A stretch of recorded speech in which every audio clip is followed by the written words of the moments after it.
Y así, con Maduro esposado y el chavismo convertido en expediente judicial, el gran sueño de Hugo Chávez terminó reducido a una nota al pie de la historia latinoamericana. Aquella fantasía grandilocuente de convertir a toda la región en una patria socialista unificada, financiada por petróleo infinito y lealtades compradas, se esfumó como se esfuman los cheques sin fondos cuando llega la auditoría. No hubo sorpresa moral ni conmoción democrática cuando Nicolás Maduro fue capturado. Lo que hubo fue una reacción de pánico cuidadosamente disfrazada de diplomacia. En cuestión de horas, presidentes, expresidentes y gobiernos que durante años normalizaron el saqueo venezolano comenzaron a invocar el derecho internacional como quien busca un salvavidas cuando el barco empieza a hundirse. No se trataba de la defensa de un proyecto político ni de una afinidad ideológica profunda. Se trataba de la preservación de una red, porque Venezuela no fue solo un experimento fallido del socialismo del siglo XXI.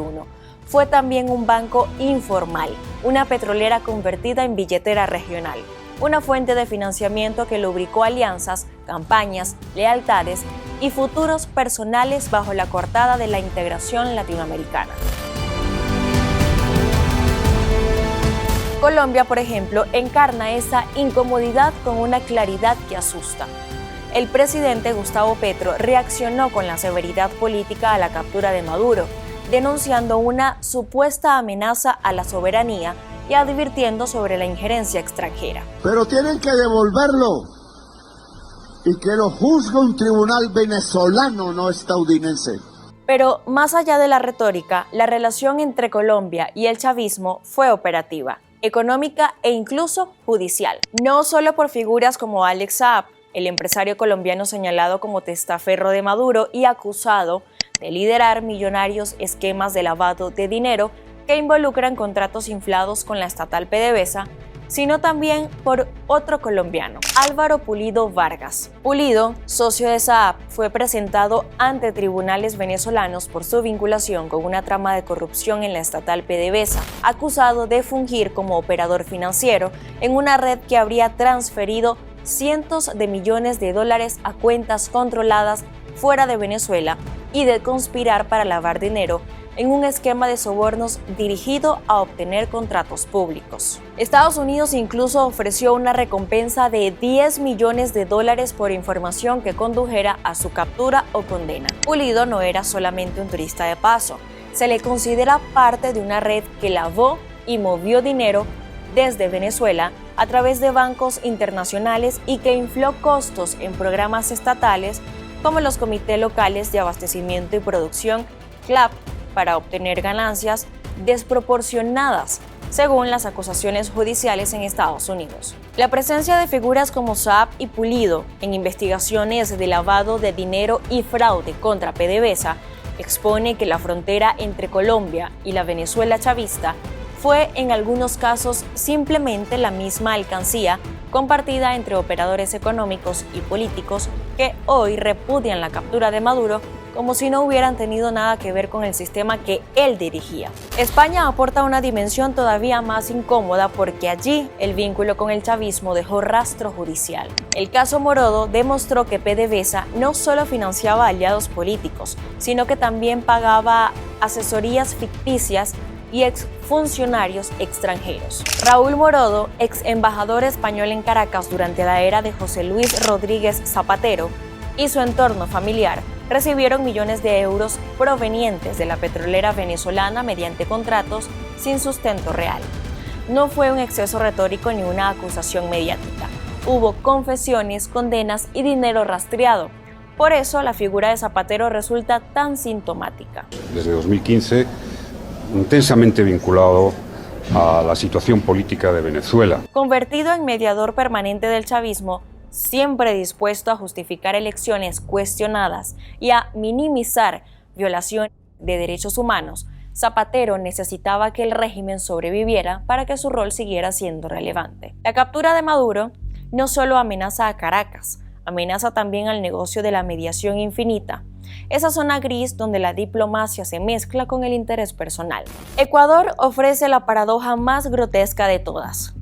Somos asesores económicos de Venezuela. Sí, no, quería preguntarle por ese trabajo, ¿qué consiste su trabajo? Consultoría económica, yo tengo un equipo allá. Rafael Correa, expresidente de ese país, admitió públicamente haber sido asesor económico del gobierno venezolano, como si eso fuera una credencial de un experimento exitoso, en vez de una confesión que explica muchas cosas en la economía venezolana. Precisamente esa economía que Correa contribuyó a asesorar terminó siendo una de las más devastadas del planeta, con una contracción histórica, hiperinflación galopante y una migración masiva sin precedentes en América Latina. Si esa fue la asesoría, el resultado está a la vista. La fidelidad de Correa al chavismo no se explica solo por afinidad ideológica, sino por corresponsabilidad. Defender al régimen es también defender su propio legado intelectual y profesional, aun cuando ese legado esté asociado al colapso económico más profundo de la región.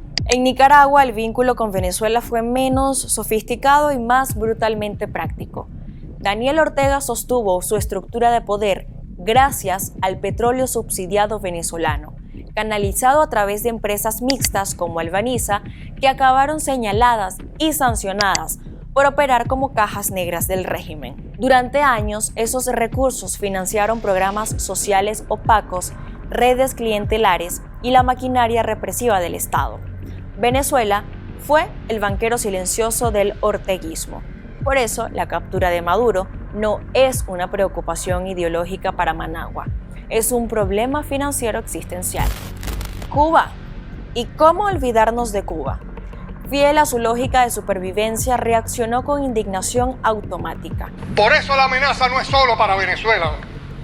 La amenaza es contra la humanidad entera. Pero la indignación cubana no es moral, es energética. Durante décadas, el petróleo venezolano sostuvo la maltrecha economía de la isla y permitió al castrismo exportar servicios médicos y de seguridad a Caracas. Defender a Maduro no es un gesto solidario, es una cuestión de subsistencia material. Sin Venezuela, Cuba queda frente a su propia precariedad, sin subsidio externo que amortigüe su ineficiencia estructural.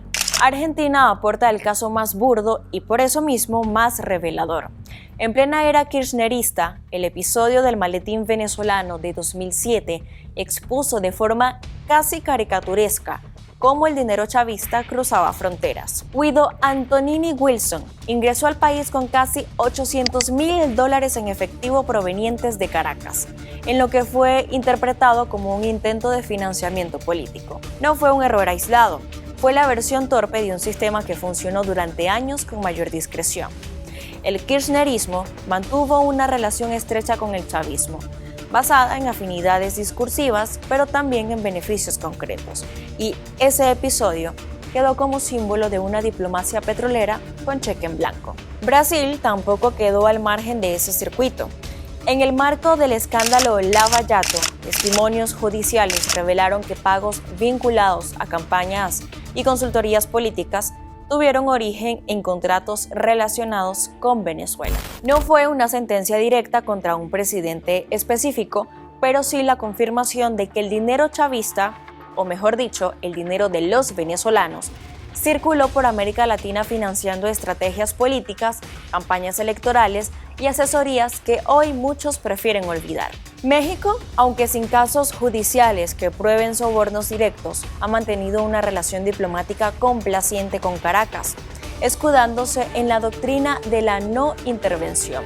Rechazamos de manera categórica la intervención en los asuntos internos de otros países.